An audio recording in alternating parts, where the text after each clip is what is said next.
सो hello दोस्तों, welcome back to this channel. तो class 12 physics electrostatics lecture number 2 आज हम लेकर आ गए, जिसमें हम सीखेंगे। चलिए मान लेते हैं कि मेरे पास कोई एक चार्ज वायर है और उस चार्ज वायर पे ऐसे पॉजिटिव चार्ज है और उस पॉजिटिव चार्ज से आर डिस्टेंस बाहर जाने पे, दूर जाने पे इलेक्ट्रिक फील्ड इंटेंसिटी कितनी होगी वो हम चेक करने वाले एंड उसके ऊपर एक न्यूमेरिकल भी सॉल्व करने वाले। तो आइए इस टॉपिक को शुरू करते हैं। सो माय फ्रेंड्स, देखो जरा, सबसे पहले तो मान लेते हैं कि मेरे पास कोई एक चार्ज वायर है, बहुत बड़ा वायर लेते हैं, 1000 रुपए वाला वायर ले लिया ऐसा मैंने, बहुत ही बड़ा वाला वायर। अब इस वायर के ऊपर क्या है ना, ऐसे पॉजिटिव चार्जेस है। इस वायर के ऊपर क्या है, पॉजिटिव चार्जेस है इस तरीके से। अब ये जो स्ट्रेट वायर है, इसका मतलब यहां जो चार्ज डेंसिटी होगी वो कौन सी होगी, लीनियर चार्ज डेंसिटी होगी। बिल्कुल बढ़िया, यहां से लीनियर चार्ज डेंसिटी होगी। और इस वाले पॉइंट से लेकर, इस सेंटर से लेकर आर दूर जाने पे, अब यहां से आर दूरी पर जाने पे, इस पॉइंट पे इलेक्ट्रिक फील्ड इंटेंसिटी हमको कितनी होगी वो हमको कैलकुलेट करनी है।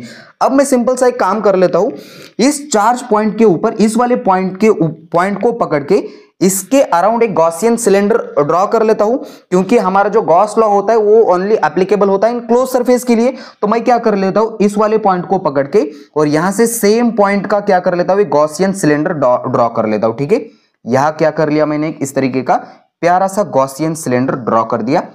अब इसमें इस गॉसियन सिलेंडर में होगा क्या माय फ्रेंड्स, चलिए मान लेते हैं कि जो हमारे पास सिलेंडर है और इस सिलेंडर की जो लेंथ है, यहां से यहां तक जो गॉसियन सिलेंडर की लेंथ है वो है L है। अब यहां जो हमारी लीनियर चार्ज डेंसिटी होगी, वो लीनियर चार्ज डेंसिटी मैं लैम्बडा से दिखाना चाहूंगा, जो कि हम लैम्बडा से दिखाते थे इंट्रोडक्शन के पार्ट में, हम ये पढ़ चुके हैं। ठीक है, यहां से लेंथ इतनी L है और यहां से सेंटर से लेकर यहां तक का जो डिस्टेंस है वो R है। अच्छा, और ये जो हमारा वायर दिखाई दे रहा है उसकी जो रेडियस है उसको मैं कैपिटल R मान के चल लेता हूं, है ना, जिसकी कोई जरूरत है भी नहीं फिलहाल तो, लेकिन चलिए मान लेते कि उसकी क्या है, R है उस वायर की रेडियस। आप क्या कर लेते, अब ये जो सारा फॉर्मेट मैंने यहां आपको लिख के समझाया है वही हमने साइड में यहां लिखकर दिखाना चाहूंगा। यह जो स्मॉल r है, स्मॉल r क्या है माय फ्रेंड्स, ये जो रेडियस है किसकी, गॉसियन सिलेंडर की। तो मैं यहां लिखना चाहूंगा स्मॉल r क्या है, रेडियस है किसकी, गॉसियन सिलेंडर। ठीक है, गॉसियन सिलेंडर की क्या है, एक रेडियस है। और ये जो कैपिटल R है वो क्या है, वो ही रेडियस है, लेकिन किसकी, रेडियस ऑफ वायर, उस वायर की रेडियस है। एंड उसके बाद ये जो स्मॉल L है वो क्या है, लेंथ है किसकी, length of Gaussian cylinder, length of Gaussian cylinder. ठीक है, अब इसके बाद जो हमारे पास लैम्बडा दिखाई दे रहा है माय फ्रेंड्स, ये जो लैम्बडा होता है उसको क्या बोलते हैं, लीनियर चार्ज डेंसिटी। उसको क्या बोलते हैं हम, लीनियर चार्ज डेंसिटी। अब ये मेरे पास लीनियर चार्ज डेंसिटी हो गई, जिसका लीनियर चार्ज डेंसिटी का सिंपल फॉर्मूला होता है, ऊपर होगा Q, जितने भी चार्जेस इस पे है, Q डिवाइडेड बाय, और डिनोमिनेटर में होगी लेंथ। ठीक है, उसकी लेंथ जो भी है उसको मैं इक्वेशन नंबर फर्स्ट देना चाहूंगा। ओके, यहां तक आई होप कि सब कुछ क्लियर होगा। और वही हमने स्टेटमेंट्स में यह बात लिखी, let us uniformly charge wire, जो कि हमारे पास लीनियरली यूनिफॉर्म चार्ज वायर है एंड इनफाइनाइट लेंथ है उसकी, हैविंग कांस्टेंट L। लैम्बडा का मतलब क्या है, linear charge density, and keep in a medium permittivity, जिसको हम मीडियम परमिटिविटी के लिए एप्सिलॉन दिखाएंगे, जिसका फॉर्मूला होता है epsilon equal to epsilon not into K। ठीक है, K is the relative permittivity और डाइलेक्ट्रिक कांस्टेंट। तो epsilon equal to epsilon not into K, और एप्सिलॉन नॉट क्या है, परमिटिविटी इन अ वैक्यूम। तो यहां तक आप अच्छी तरीके से नोट कर लीजिएगा, इसको इक्वेशन नंबर 1 दीजिएगा। अब और एक इंपॉर्टेंट बात माय फ्रेंड्स, यहां से अगर आप ध्यान से देख पा रहे होगे कि ये जो मेरे पास हमने गॉसियन सिलेंडर ड्रॉ कर दिया है और उसका जो एरिया वेक्टर होगा, उस एरिया वेक्टर इसको परपेंडिकुलर होगा कुछ इस तरीके से, जिसको मैं नाम देना चाहूंगा ds एरिया वेक्टर। एंड यहाँ जो इलेक्ट्रिक फील्ड होगी, यहां से देखो ये जो पॉइंट चार्जेस दिखाई दे रहे हैं हमने, प्लस चार्जेस, अब इलेक्ट्रिक फील्ड की डायरेक्शन इस वाले सरफेस से बाहर निकल रही होगी, तो 100% इलेक्ट्रिक फील्ड की डायरेक्शन भी क्या होगी, इसी तरफ होगी। तो मैंने यहां लिखा इलेक्ट्रिक फील्ड E वेक्टर। बोलो बढ़िया है यहां तक, electric field vector and ds यानी कि एरिया वेक्टर, इन दोनों की डायरेक्शन सेम है। इसका मतलब यहां जो इन दोनों के बीच में एंगल बन रहा है वो क्या बन रहा है, 0 बन रहा है। और एक इंपॉर्टेंट बात, ये जो हमने गॉसियन सिलेंडर दिखाया है, इस सिलेंडर का जो एरिया होता है, ठीक है, उसका आगे जाके हमको यूज होने वाला है। तो मैं फिर से एक बार यही वो पार्ट लिखना चाहूंगा, एरिया, या मैं ऐसे लिखूंगा कर्ल्ड एरिया ऑफ, कौन सा ये है cylinder, curl area of cylinder. तो वो क्या होता है माय फ्रेंड्स, वो उसका सिंपल फॉर्मूला होता है, वो होता है 2 पाई इसकी लेंथ और यहां से रेडियस, 2 पाई RL बोल सकते हो आप उसको। तो ये क्या आ गया मेरे पास, कर्ल एरिया, या सर कर्ल सरफेस एरिया भी बोल सकते हो इसको, कर्ल सरफेस एरिया। ठीक है, curled surface area of cylinder. ठीक है, यहां तक अच्छी तरीके से नोट कर लीजिएगा। जो बचा हुआ पोर्शन है मैं आगे कंटिन्यू कर लेता हूं, ऊपर का थोड़ा सा मिटा के।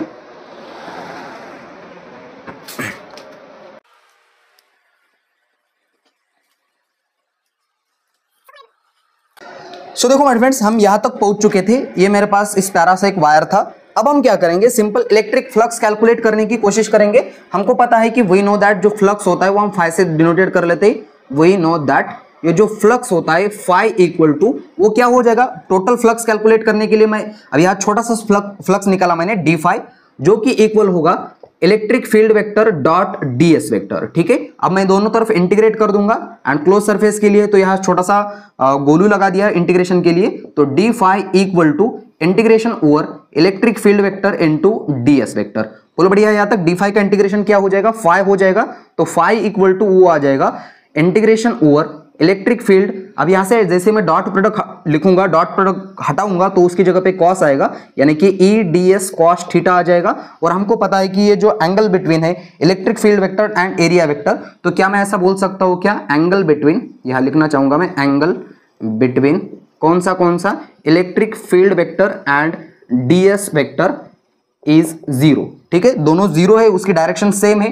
तो क्या यहां अगर कॉस थीटा की बात की जाए, यानी कि कॉस जीरो कितना हो जाएगा, 1 हो जाएगा, है ना। थीटा क्या हो गया मेरे पास, थीटा इक्वल टू 0 हो गया। तो यहां मेरे पास हो गया phi equal to electric field vector को कॉमन लिया, मान के चलते कि इलेक्ट्रिक फील्ड हमारी यहां कांस्टेंट है, और integration over ds. So my dear friends, यहां जो इंटीग्रेशन ओवर डीएस है, डीएस यानी कि क्या है, हमारा सरफेस एरिया है ना, टोटल यानी कि एरिया वेक्टर है। तो एरिया वेक्टर हमारा कौन सा होगा यार, कर्ल्ड सरफेस एरिया होगा टोटल। तो कर्ल्ड सरफेस एरिया के लिए मैं ऐसे बोल सकता हूं क्या, फाई ds इक्वल टू इसका जो total surface curled surface area होगा वो कितना हो जाएगा, 2 पाई आर एल, है ना, 2 पाई आर एल। अभी मैं 2 पाई क्या है, सॉरी ये r क्या है, l क्या है, अभी अभी आपको समझा चुका हूं। तो ये वाली वैल्यू हम इस फाई की इक्वेशन में पुट करेंगे। तो ये मेरे पास फाई यानी कि फ्लक्स इक्वल टू क्या हो गया, 2 पाई, अब यहां से e 2 पाई आर एल। ठीक है, e into 2 pi r L, मैं इसको इक्वेशन नंबर ऑफ सेकंड देना चाहूंगा। ठीक है, हमने ये फ्लक्स कैलकुलेट कर लिया टोटल। अब माय फ्रेंड सिंपल सा और एक काम कर लेते हैं हम। अब इसके बाद हम गॉस लॉ का यूज कर लेते हैं। तो यूजिंग, मैं यहां लिखूंगा यूजिंग गॉस लॉ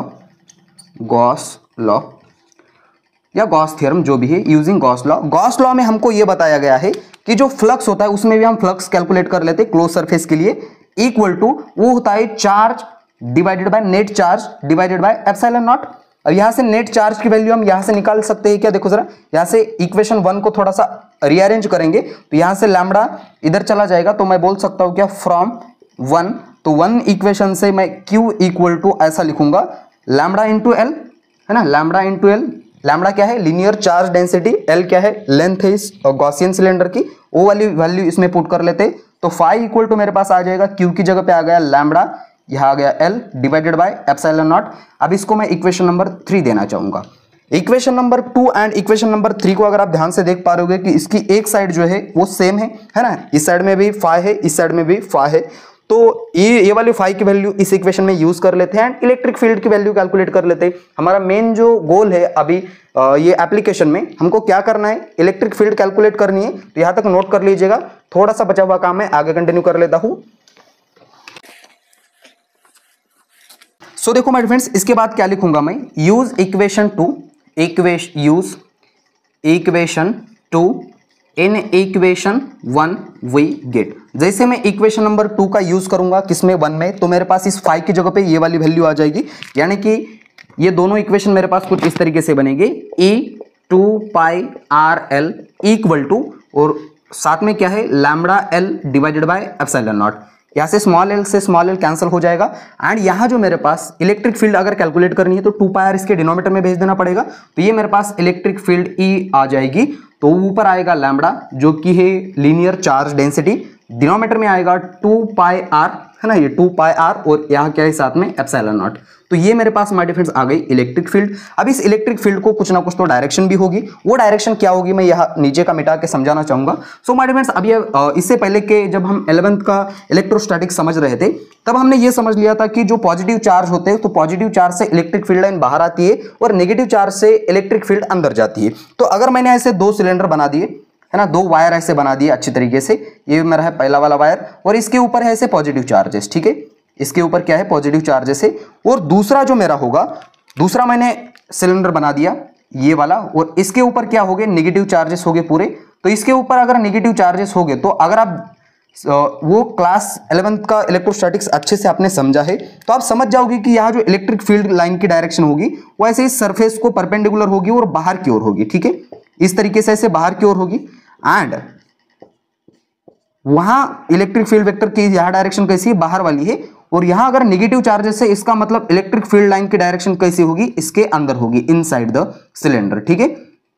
तो ये डिफरेंट होगा इलेक्ट्रिक फील्ड की। तो यह इलेक्ट्रिक फील्ड, तो बस आप यहां क्या कर सकते हो माय डियर फ्रेंड्स, अगर हमको ऐसा कोई वायर दिया गया है और बोला गया है कि उसके सेंटर से होकर किसी डिस्टेंस पे हमने कोई किसी डिस्टेंस पे हमको क्या करना है, इलेक्ट्रिक फील्ड कैलकुलेट करनी है, तो वो हम किस तरीके से कर सकते हैं वो समझने के लिए हम एक क्वेश्चन सॉल्व कर लेते हैं। अब यहां तक नोट कर लीजिएगा। अब इसके ऊपर हम एक छोटा सा और प्यारा सा क्वेश्चन सॉल्व कर लेते हैं। सो देखो माय डियर फ्रेंड्स, हमारे पास क्वेश्चन कुछ इस तरीके से, आपको क्वेश्चन साइड में फ्लोट होता हुआ मैं दिखाऊंगा, अब यह पूरा क्वेश्चन नहीं लिखूंगा। सो सबसे पहले तो हमको क्या करना है, लीनियर चार्ज डेंसिटी निकालनी है लैम्बडा। पहला पार्ट तो ये वाला निकालना है और गिवन भी दूंगा मैं। सबसे पहले तो ये समझ लो कि पहले तो क्या करना है हमको, लैम्बडा निकालना है, लीनियर चार्ज डेंसिटी। एंड दूसरा है हमको बोला गया है कि एट सेंटर से 1.5 मीटर पे अगर कोई पॉइंट रखा गया है तो उस पे इलेक्ट्रिक फील्ड इंटेंसिटी कितनी होगी, ठीक है। तो ये हमको 2 पोर्शन निकालने हैं और हमको गिवन में कुछ इस तरीके से दिया गया है कि जो वायर है हमारा, तो उस वायर की जो लेंथ है वो हमको दी गई है 2 मीटर, ठीक है। एंड उसके ऊपर जो चार्ज रखा है वो चार्ज कुछ इस तरीके से, चार्ज इक्वल टू वो हमको गिवन है 3 माइक्रोमीटर, ठीक है, 3 माइक्रोकूलम इतना हमको गिवन है। लैम्बडा की वैल्यू पहले तो कैलकुलेट करनी है और उसके बाद क्या करना है, उस सेंटर से 1.5 मीटर पे कितनी इलेक्ट्रिक फील्ड इंटेंसिटी होगी वो भी हमको कैलकुलेट करना है। तो क्या किया जाएगा इसका सॉल्यूशन लिखने के लिए, सबसे पहले तो हम पहला वाला पोर्शन कैलकुलेट कर लेते हैं। अब हमको ये इलेक्ट्रिक चार्ज डेंसिटी है, जो लीनियर चार्ज डेंसिटी है, उसका फॉर्मूला पता है, लैम्बडा इक्वल टू कितना होता है, चार्ज डिवाइडेड बाय लेंथ, है ना, चार्ज डिवाइडेड बाय लेंथ ही होता है। तो यहां हमको चार्ज दिया गया है, कितना है चार्ज, हमको क्यू से दिखाया जाएगा यहां से, चार्ज 3 माइक्रोकूलम दिया गया है। अब इस माइक्रोकूलम को हमको कन्वर्ट करना पड़ेगा, किसमें कन्वर्ट करेंगे, कूलम में कन्वर्ट करेंगे ताकि वो एसआई यूनिट के फॉर्म में आ जाए। तो Q इक्वल टू 3 इंटू 10 की पावर -6 कूलम करेंगे तो वो माइक्रोकूलम का कन्वर्जन कूलम में हो जाएगा। लेंथ ऑलरेडी मीटर में है तो वो सब्स्टिट्यूट कर लेते हैं एज इट इज। तो linear charge density equal to Q की वैल्यू मेरे पास 3 इंटू 10 की power -6 coulomb divided by length जो दी गई है हमको वो कितनी है, 2 मीटर है। अब इसको मैं सिंपल सा डिवाइड कर लेता हूं तो ये मेरे पास लैम्बडा इक्वल टू आ जाएगा 3 डिवाइड बाय 2 यानी कि 1.5 हो जाएगा, 1.5 इंटू 10 की पावर -6 और इसका यूनिट क्या हो जाएगा, कूलम पर मीटर। तो ये हमने क्या की, लीनियर चार्ज डेंसिटी कैलकुलेट कर ली। अब हमको क्या करना है, इलेक्ट्रिक फील्ड इंटेंसिटी कैलकुलेट करनी है, जो कि उस वायर से कितना दूर है, वो वाला पॉइंट 1.5 पे, यानी कि अगर यहाँ R की बात की जाए तो वो कौन सा वाला R क्या होगा, 1.5 होगा। एप्सिलॉन नॉट की वैल्यू पता है, पाई की वैल्यू पता है, वो जो लीनियर चार्ज डेंसिटी है वो भी हम अभी कैलकुलेट कर चुके हैं। तो दूसरा वाला पोर्शन मैं कैलकुलेट करना चाहूंगा, तो उस वाले फॉर्मूले का electric field intensity equal to lambda की वैल्यू है मेरे पास 1.5 इंटू 10 की पावर -6, डिनोमीटर में आएगा 2 एज इट इज, पाई की जो वैल्यू है 3.14 रखेंगे हम, इंटू R जो है डिस्टेंस कितना है वहां से उस पॉइंट से लेकर, तो 1.5 मीटर, इंटू एप्सिलॉन नॉट की वैल्यू होगी माय फ्रेंड्स 8.85 इंटू 10 की पावर -12, ठीक है। तो एप्सिलॉन नॉट की वैल्यू होती है ना रिलेटिव परमिटिविटी इन वैक्यूम। इसको थोड़ा सा सॉल्व कर लेंगे तो यहां से देखो जरा 1.5 से 1.5 गेट कैंसिल, तो electric field intensity equal to क्या हो जाएगा। अब ये जो इतना वाला पोर्शन है इसको जैसे मैं सॉल्व करूंगा तो 1 अपॉन इसका जो सोल्यूशन होता है वो आता है 55.57 इंटू 10 की पावर -7, ऊपर है 10 की पावर -12, अगर ऊपर चला जाएगा तो वो प्लस हो जाएगा यानी कि 12 हो गया। अब इसको क्या करेंगे, मैं इलेक्ट्रिक फील्ड इंटेंसिटी निकालूंगा E इक्वल टू 1/5, ये जो 55.57 है इसको जैसे मैं डिवाइड करूंगा तो इसका आंसर आता है 0.0179 इंटू ये क्या हो जाएगा 10 की पावर 6, 10 की पावर 12, सब्सट्रैक्शन कर देंगे तो वो मेरे पास आएगा 10 की पावर 6, है ना, 12 में से 6 चला गया तो पॉजिटिव 6 बचा। 3 डिजिट से अगर मैं 2 डिजिट से पॉइंट इस तरफ राइट हैंड साइड में उसको शिफ्ट कर दूं तो इसकी पावर है ना 2 से कम हो जाएगी, यानी कि electric field E equal to वो कितना आ जाएगा 1.79 इंटू 10⁶ और इलेक्ट्रिक फील्ड का यूनिट क्या होता है, इलेक्ट्रिक फील्ड इक्वल टू क्या होता है, वो charge per unit force per unit charge, force का यूनिट न्यूटन, चार्ज का यूनिट कूलम, यानी कि न्यूटन कूलम। तो ये मेरे पास क्या आ गई, इलेक्ट्रिक फील्ड इंटेंसिटी आ गई at point 1.5 from the centre of the wire. ठीक है, तो इस तरीके का हमने इसके ऊपर एक क्वेश्चन सॉल्व किया। अब इसके बाद हम क्या कर लेते हैं, और एक इंपॉर्टेंट टॉपिक है इसी गॉस लॉ का एप्लीकेशन में, जो कि है हमारे पास एक प्लेन शीट है, उसके ऊपर नंबर ऑफ चार्जेस है, उसमें से हमने एक इलेक्ट्रिक फील्ड पास कर दी, तब उसकी जो इंटेंसिटी होगी वो कितनी होगी और कैसे होगी वो कैलकुलेट कर लेते हैं। यहां तक बढ़िया तरीके से नोट किया जाए, नेक्स्ट सेक्शन में देखेंगे इसके आगे वाला पोर्शन। सो देखो माय फ्रेंड्स, नेक्स्ट जो हमारा टॉपिक है वो है electric field due to a charge infinite plane sheet. चलिए मान लेते हैं कि मेरे पास कुछ इस तरीके से एक प्लेन शीट है। अब उस प्लेन शीट के ऊपर number of positive infinite charge है। अब जैसे इसके ऊपर positive infinite number of charges होंगे, तो हमको पता है कि इस प्लेन को जो इलेक्ट्रिक फील्ड की डायरेक्शन होगी वो कैसी होगी, परपेंडिकुलर होगी हमेशा।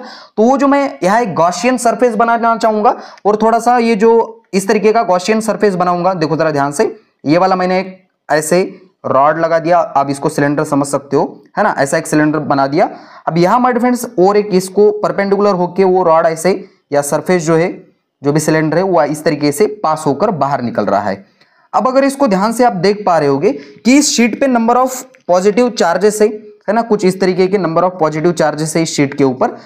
अब माय फ्रेंड्स यहां से ध्यान से देखना, इलेक्ट्रिक फील्ड की डायरेक्शन क्या होगी, शीट से बाहर निकल रही होगी, है ना, परपेंडिकुलर होगी।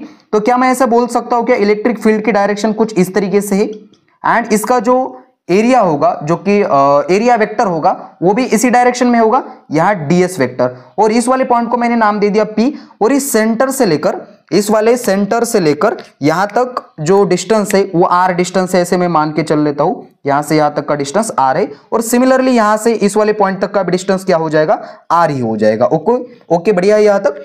अब माय डियर फ्रेंड्स देखो जरा, जैसे इस प्लेन सरफेस से इलेक्ट्रिक फील्ड लाइन बाहर इस तरीके से आ रही है, बिल्कुल इस डायरेक्शन में भी आएगी, क्योंकि ये अगर मेरे पास प्लेन सरफेस है और इसके ऊपर नंबर ऑफ पॉजिटिव चार्जेस है, तो इलेक्ट्रिक फील्ड लाइन यहां से तो बाहर आती है, तो सेम उस जिस तरीके से यहां से बाहर आ रही है उसी तरीके से यहां भी बाहर आ जाएगी। इसका मतलब यहां भी इलेक्ट्रिक फील्ड की डायरेक्शन क्या हो जाएगी, इस वाले पॉइंट को मैंने P' नाम दे दिया, एंड यहां भी हमारा जो सरफेस एरिया होगा, है ना, अंडर दिस क्रॉस सेक्शन के अकॉर्डिंग सरफेस एरिया को मैंने या एरिया वेक्टर बोल दिया उसको ds। अब माय डिफरेंस अगर आप ध्यान से देख पा रहे होगे, यहां तो इस वाले इलेक्ट्रिक फील्ड के डायरेक्शन में हमने एरिया वेक्टर बना दिया, लेकिन ये जो हमको सिलेंडर टाइप दिखाई दे रहा है, इसका मतलब यहां से अगर मैं कोई एरिया चूज करूं, ठीक है, इसके ऊपर अगर ऐसे कुछ यहां से कर्व सरफेस एरिया ड्रॉ कर दूं, तो यहां का जो एरिया वेक्टर होगा वो इस डायरेक्शन में होगा, है ना, यहाँ एरिया वेक्टर ds में से ऐसे बोल सकता हूं क्या, एंड इलेक्ट्रिक फील्ड की डायरेक्शन इस तरफ है। इसका मतलब इन दोनों के बीच में क्या बन रहा है, 90 डिग्री का एंगल बन रहा है, और हमको निकालनी है कि इस वाले पॉइंट पे इलेक्ट्रिक फील्ड की डायरेक्शन कितनी होगी। और यहां मैं लिखूंगा ये जो ए है ये क्रॉस सेक्शन एरिया है, ठीक है, यहाँ क्या है, ये दोनों तरफ सेम होगा क्रॉस सेक्शन एरिया। बोलो बढ़िया यहां तक। अब क्या करूंगा देखो जरा, वही हमने पॉइंट यहां लिखा है कि क्या लिखा है देखो जरा, consider a uniformly charge infinite plane sheet, surface charge density जो होगी वो उसको हम सिग्मा से दिखाएंगे, इसकी जो सरफेस चार्ज डेंसिटी वो कितनी होगी, सिग्मा होगी, ठीक है। अब यहां से let P be any point at a distance r from the sheet, हमारे पास कोई एक पॉइंट है P, इस वाले पॉइंट को मैंने नाम दिया P, और वो कहां से, शीट से लेकर कितना r डिस्टेंस पे रखा हुआ है, और सेम इस साइड में भी उतना ही रखा होगा। तो अगर मैं इसकी टोटल लेंथ की बात करूं तो ये r प्लस r 2r हो जाएगा। तो यहां हमारे पास a जो है वो क्या है, क्रॉस सेक्शन है, क्रॉस सेक्शन एरिया, ठीक है, क्रॉस सेक्शन एरिया, एंड उसके बाद जो लेंथ है वो कितनी होगी, 2r होगी, जो कि हमारे पास लेंथ है टोटल उस रॉड की, एंड ये जो है हमारी इलेक्ट्रिक फील्ड है, इलेक्ट्रिक फील्ड है, एंड उसके बाद जो सिग्मा दिखाई दे रहा है आपको, वो क्या है, चार्ज डेंसिटी, है ना, और वो कैसी होगी, surface charge density, surface charge density. अब ये surface charge density, linear charge density, volume charge density हम इसके इंट्रोडक्शन में डिस्कस कर चुके। तो यहां क्या हो जाएगा, sigma equal to surface charge density, उसका फॉर्मूला होता है चार्ज डिवाइडेड बाय एरिया, है ना, चार्ज डिवाइडेड बाय एरिया। अगर मैं यहां से चार्ज निकालना चाहूं Q इक्वल टू, तो वो कितना हो जाएगा, एरिया इंटू एप्सिलॉन, इसको मैं इक्वेशन नंबर 1 दे देता हूं। बोलो बढ़िया, यहां तक ऊपर का थोड़ा सा मिटा के आगे इसका डेरिवेशन कवर अप कंटिन्यू कर लेता हूं। इस पॉइंट पे हमको इलेक्ट्रिक फील्ड की इंटेंसिटी निकालनी है, तो यहां तक नोट कर लीजिएगा माय फ्रेंड्स, ऊपर का मिटा के कंटिन्यू कर लेता हूं आगे।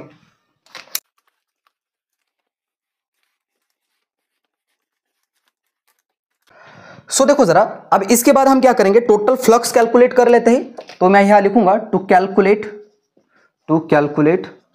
Total flux.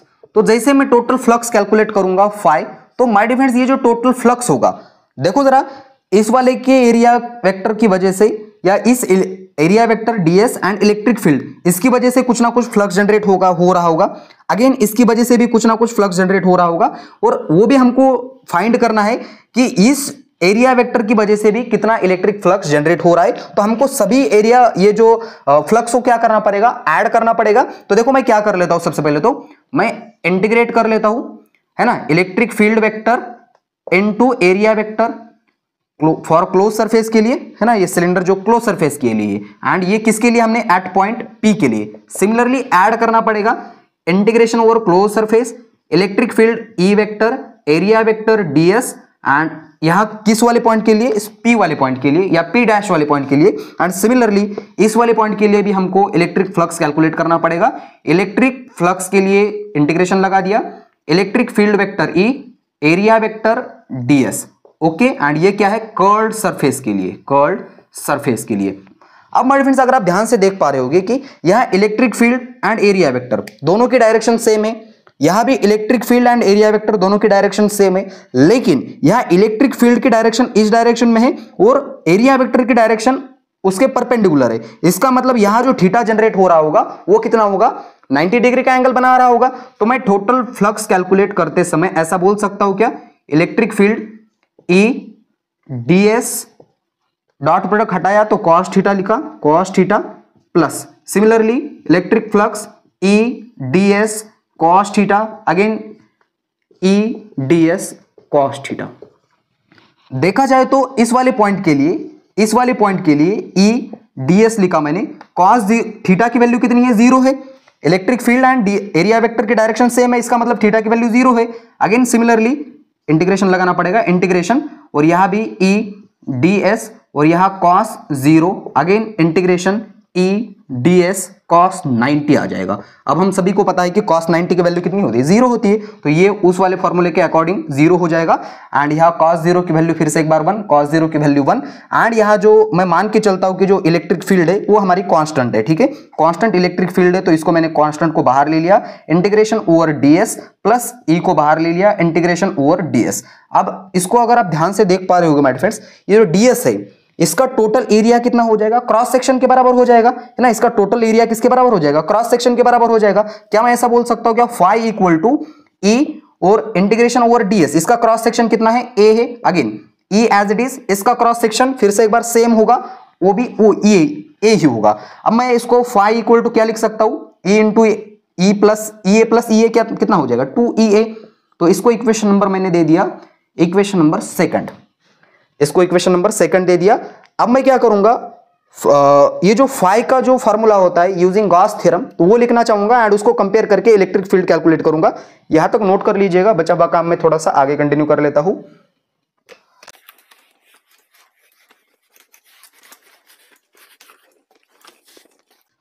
सो देखो माय फ्रेंड्स, हम गॉस थ्योरम का यूज करके इलेक्ट्रिक फ्लक्स कैलकुलेट कर लेते हैं। सो मैं यहां लिखूंगा टू कैलकुलेट फाई यूजिंग कौन सा थ्योरम, यूजिंग गॉस थ्योरम।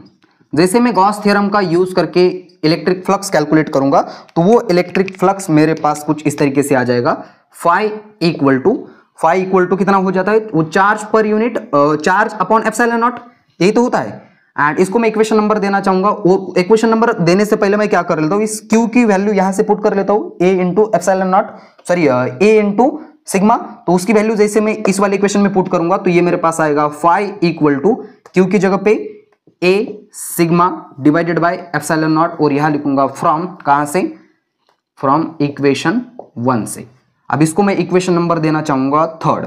अब इक्वेशन नंबर 2 एंड थर्ड को अगर आप ध्यान से देख पा रहे हो कि तो उसकी एक साइड सेम है, तो मैं यहां लिखूंगा use equation 2 in equation 3 we get. जैसे मैं इक्वेशन नंबर 2 का यूज करूंगा 3 में, तो ये मेरे पास इस फाई की जगह पे क्या आ जाएगा, 2EA, ठीक है, तो उसकी फाई की जगह पे आ जाएगा 2EA equal to A sigma divided by epsilon naught A से ए कैंसिल हो गया, ई की वैल्यू निकालनी है तो 2 उसके डिनोमिनेटर में भेज देना पड़ेगा। तो मेरे पास आ गया E equal to electric field equal to sigma upon 2 epsilon naught. तो इसका मतलब अगर हमको बताया जाए कि किसी प्लेन पेपर के लिए उसकी सिग्मा की वैल्यू यानी कि सरफेस चार्ज डेंसिटी की वैल्यू दी जाए तो उसका यूज करके हम इस वाले पॉइंट पे इलेक्ट्रिक फील्ड इंटेंसिटी की वैल्यू कैलकुलेट कर सकते हैं और उसके ऊपर एक छोटा सा न्यूमेरिकल भी डिस्कस कर लेते हैं। यहां तक नोट कर लीजिएगा, न्यूमेरिकल को हम देख लेते हैं क्या किस तरीके से कैलकुलेट कर सकते हैं। सो देखो माय फ्रेंड्स, हमारे पास जो क्वेश्चन है कुछ इस तरीके का है। मैं आपको साइड में क्वेश्चन फ्लोट करवाऊंगा। हमको बताया ये गया है कि हमारे पास एक इनफाइनाइट एक शीट है और उस शीट के ऊपर number of charge per unit area की वैल्यू हमको दी गई है। वो दी गई है हमको 3 माइक्रो कूलम मीटर स्क्वायर और वहां उसका यूज करके हमको बताना है कि उस पे ऊपर इलेक्ट्रिक फील्ड इंटेंसिटी कितनी होगी। ठीक है, सो माय फ्रेंड सिंपल सा फॉर्मूला हमको दिया गया है। इसमें हमको बताया ये गया है कि जो इलेक्ट्रिक या जो सिग्मा है वो क्या है, charge per unit area, charge per unit area. अब इसका यूनिट क्या हो जाएगा, चार्ज का यूनिट कूलम, ए का यूनिट मीटर स्क्वायर यानी कि कूलम मीटर स्क्वायर। और हमको क्वेश्चन में यह दिया गया है कि जो सिग्मा होता है चार्ज पर यूनिट एरिया की वैल्यू वो दी गई है 3 माइक्रो कूलम मीटर स्क्वायर। अब इस माइक्रो कूलम को कूलम में कन्वर्ट करने के लिए किसके मल्टीप्लाई करना पड़ेगा, 6 into 3 into sigma equal to 3 into 10 की पावर -6 कूलम मीटर स्क्वायर। और एप्सिलॉन नॉट की वैल्यू हम सभी को पता है वो कितनी होती है, epsilon naught equal to 8.85 into 10 की पावर -12। ओके, अब वो सारी वैल्यू उसमें सब्स्टिट्यूट कर लेते हैं तो इलेक्ट्रिक फील्ड हमारे पास आ जाएगी। Electric field E equal to sigma की वैल्यू कितनी है, 3 इंटू 10 की पावर -6 डिवाइडेड बाय इसकी वैल्यू 2 एज इट इज रहेगा 8.85 इंटू 10 की पावर -12। जैसे ये ऊपर चला जाएगा तो ये इलेक्ट्रिक फील्ड इक्वल टू ये मेरे पास आएगी, इसको मैं मल्टीप्लाई कर दूंगा तो ये 1.5 हो जाएगा, है ना, डिवाइडेड बाय 8.85 इंटू 10 की पावर -6 इंटू 10 की पावर +12 हो गया। अब इसका सब्सट्रैक्शन करेंगे और इसको ये जो सॉल्व करेंगे हम, जब इसकी वैल्यू आती है 0.169 इंटू 10 की पावर, सब्सट्रैक्शन कितना हो जाएगा, 6 हो जाएगा। इलेक्ट्रिक फील्ड का यूनिट क्या होता है, electric field equal to formula होता है हमारे पास force per unit charge, force का यूनिट न्यूटन, चार्ज का यूनिट कूलम। तो ये मेरे पास आ गया न्यूटन पर कूलम। अब 2 पॉइंट से 1 डिजिट से अगर इस तरफ एक पॉइंट शिफ्ट कर दूं तो ये 1 से कम हो जाएगा, यानी कि electric field equal to 1.69 into 10 की पावर 5 न्यूटन पर कूलम। तो ये मेरे पास क्या आ गई, इलेक्ट्रिक फील्ड इंटेंसिटी आ गई। तो इस तरीके के आपको छोटे छोटे क्वेश्चन भी सॉल्व करने पड़ेंगे माय डियर फ्रेंड्स। तो इसके बाद के टॉपिक्स हम आगे वाले वीडियो में लेकर आएंगे एंड रिक्वेस्ट करूंगा कि इससे पहले का टॉपिक आप जाके एक बार जरूर देख लेना एंड इसी वीडियो को यहाँ देते फुल स्टॉप। तब तक के लिए वेरी ऑल द बेस्ट।